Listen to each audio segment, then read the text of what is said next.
back on MorningLine. Davidson County Sheriff Daron Hall with us this morning, 737-7587. If you'd like to join in the conversation, and actually Vicki would.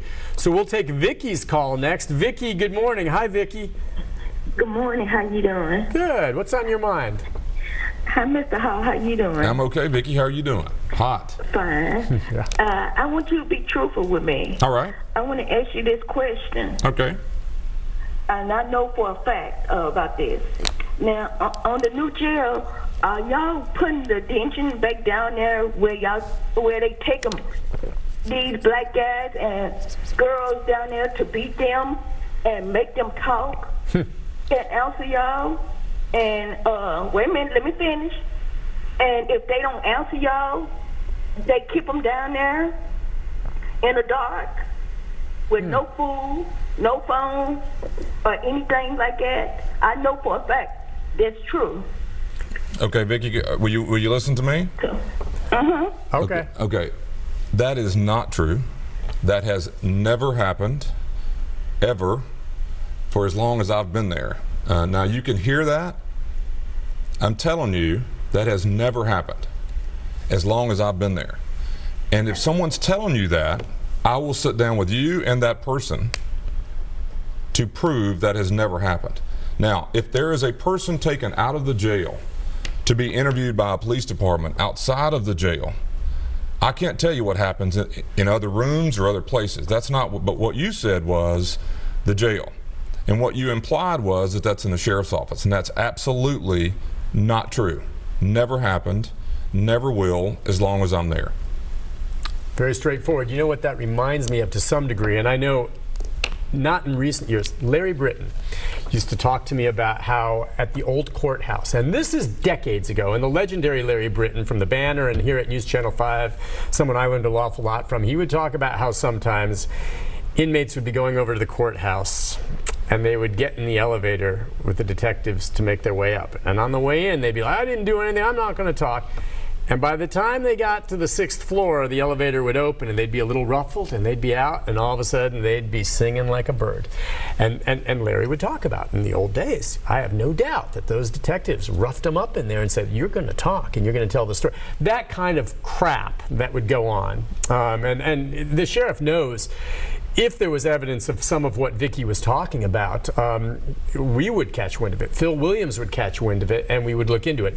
Are there abuses sometimes outside or whatever? Sometimes where officers will rough up folks? Yes, but there is not a dungeon in the jail where specifically black inmates are taken and beaten to talk and then kept there if they don't. Or that simply does not happen, and I will vouch for the sheriff on that as well. I mean, we would hear or see something along those lines. And let me give you something that might help too. We don't investigate the crime, right? We just went through the conversation. So let's say that there's a person who is in jail for a crime and they're trying to get them to talk. Well, who they is not the sheriff's office. Right. We don't ask you questions about the crime. We're not interviewing you. We're not interrogating you. We have nothing to do with that. So and no police agency comes into the jail to do that. So it's not as though you say, okay, you just house and imprison the individuals, but it's not as though someone from an agency would come in and you say, okay, well, we've got this room set up. You go in there and you can. So when they do questioning of an inmate, they take them someplace else? Most every time, that's what they're going to do. They want to get that recorded. You've seen it on TV for many years. That's all done in a police agency. We change the custody over. We turn Nick Beres over to the police department, whoever it is, and they are to return the custody of the prisoner when they finish interviewing them. There are visits in a jail, usually through glass, or there are even some in one-on-one, but it's not for interrogation purposes because, keep in mind, that's not recorded. And you always see the cameras and the audio, so they want that information recorded. So Vicki needs to understand, if that's happening, I have never heard of that outside of my agency either, but that's not my job. It is not happening in the jail. In the old days that Larry was talking about, by the way, I remember him very well. He's a good man, and his son is a friend of mine. I've talked to him for years. But Larry is right. In the old days, the jail and the police department were built together. The headquarters was built in the same building as the jail. And so what would happen is the transfer of the prisoner would go within the same building from us over to the police department, and they would go to the police department, be investigated, interrogated, and brought back. And there's elevators and there's roomers and stories, and I never saw it. I'm not saying it didn't happen, but what happened between the jail and coming back to the jail when they checked back in with us, they may have changed their story. It may have been some formal, difficult interrogation. I'm not saying it wasn't. What I want to be clear about with Vicki is that's not happening with the staff that work for me. It's not happening in the building that I used to run called the CJC, and it's not happening in the new building we're about to open. Doesn't mean it couldn't happen outside the jail, but keep in mind, we're not interested in did you do it or not. So we're not interrogating people, and we're not, as she said, having black people sent to a dungeon to be forced to talk. And she may hear of some of these cases if there's some confusion there. That's not to say, and the sheriff, I'm sure you would agree, I mean, is not to say that bad things sometimes don't happen behind bars. Not necessarily in interrogations, but we've seen some cases in some of the state private prison systems and including the state our own. We've had where there are assaults, where there are suicides, where there are things that happen, not in connection with interrogations. But bad things, Vicki, do happen, and can there be a better job done in some of these facilities? I believe absolutely yes, but just at least I'm glad she called to ask that. I hope she understands where we're coming from on that, or where you have clarified that. Let's go next to James. James, good morning. Hi, James. Good morning, fellas. Morning. Good morning, James. Okay, this is out there, but I have a suggestion to help stretch police and sheriff budgets. Why not get police retirees manning aging patrol cars with license plate readers parked, not patrolling, at strategic roads and highways to call in, not pursue stolen vehicles, suspicious vehicles, car wrecks, fires. They would be recertified for handgun to protect themselves and vehicle. No arrest powers, but could aid and assist law enforcement, CPR. They would be paid minimum wage since they're getting retirement. This would be called Eyes, Ears, Radio Reader. So that's EER squad. And to answer what that young lady was saying about police brutality, I can tell you my father was a Detroit police officer in 1955. That was before Miranda.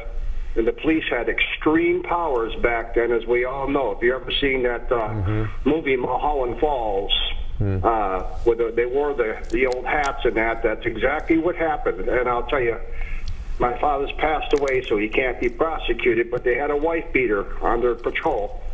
And he beat this woman so bad, my dad says, take her out to the car. And I asked my father, did you ever do anything you regretted? And he told me he did. And that man, they never went back to that place again. He's alive, but he's not ever, well, he's probably gone now too, so you'll never hurt another woman again. So that's back in the old days. It's not now. I know that for a fact. Okay, fellas, that's all I got. Thank you. Is he referring to what is constable, or is that a different thing? I know we don't have constables here, but I'll tell you what, his idea there. James is not far off from something that we do in the sheriff's office that I have pitched just a couple months ago to the police department, the city, whatever, as an idea. So we started a program called Starting to Enjoy Your Pension Step. Starting to Enjoy Your Pension Step. All right. So what that means is if you're pension eligible, which is what he's talking about, retirees, you're pension eligible, and you take your pension, we will hire you back at your hourly rate that you're making today. So I'm going to make it easy just to make the math work. If you make $100,000 today and you take a pension after you've been there 25 years, you earn about half of that. Okay. So you get $50,000 of a pension.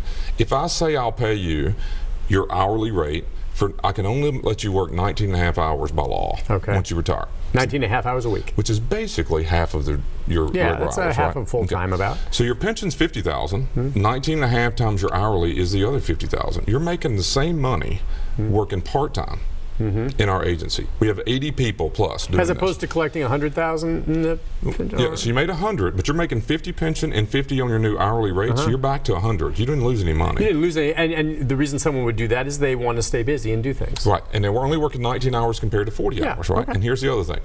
Your cost to my budget moves to the pension fund. So your health care, your pension dollars all come out of a separate account of mine. And you've already invested in that. But then the other stuff, the hourly wage comes out of your budget. Cheap. But that's cheap. Now it's only 19 hours. And so what would they be doing? Yes, great question. So what he's talking about and what I pitched to the mayor's office and to the police department is, he mentioned, and I will talk about his, but what I would do is to take retiree eligible police officers that are willing to do it and say, look, you're pension eligible, step, starting to enjoy your pension. You go on your pension, I'll pay you hourly rate to do traffic. He was talking about different things that are non-pursuit, non-aggressive stuff. By the way, traffic is a civil action. There's over 100 traffic of these meaning a day. like Bumps into my car, wrecks. These are non-criminal activities. Yeah. And the people, it's on day shift. Most of these happen on days. And so what you do is you put a part-time retiree crew doing all of that instead of paying a full-time, which is what we're doing now, full-time, fully sworn police officer to spend 2 or 3 hours filling out the civil. Yes. Here's what you have to do. We do it now, right? Now, we don't do patrol, but we have people doing all sorts of jobs. My administrative assistant for 20 years went on step. She's now answering phones and scheduling people to have stuff cleaned up all over Nashville. She makes the same money she made full-time as a part-time person. We have 80+ people. The happiest people in the whole agency are them. We save over $4 million a year in our budget for doing it. It's a win-win-win. And he's right that you don't have to have the fully sworn people doing some of these more trivial things that police officers have to do. By the way, police hate filling out accident reports. Yeah, I know. It takes time. Yeah. But if you took all that other stuff away and said, you're a retiree basically, and here I'm going to pay you 19 hours, all you have to do, and literally it's come 19 hours a week and fill out who bumped into who on Broadway, then you're saving money, you're making it better for them. Let's go to a break on that. Really, so you've suggested that? Yes. That's interesting. And Publicly. James, you're onto something. That idea makes sense to me in a lot of ways. It'll help the officers do what other more serious things they need to deal with, give some of these pensioners stuff to do that they probably would still enjoy. And we'll give James a credit for it. How about that? That's a great idea, James. That's a great idea. We'll take a break. When we come back, Ray and others, if you're on hold, stay there. We'll get to your calls in our final segment with the Sheriff right after this.